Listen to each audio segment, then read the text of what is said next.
Ang susunod na bida ay ang mga mouse deer o pilandok, na kilala rin bilang isa sa pinakamaliit na hayop sa mundo.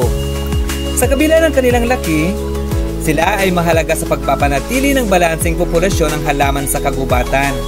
Ang kanilang maliliit na hakbang ay may malaking papel sa natural na ecosystem. Subalit tulad ng baboy damo, sila rin ay nanganganib dahil sa pagkawala ng kanilang tahanan at iligal na paghuhuli. Habang binabaybay natin ang mga kwento ng bawat hayop, napansin mo ba kung paano sila konektado sa ating sariling buhay?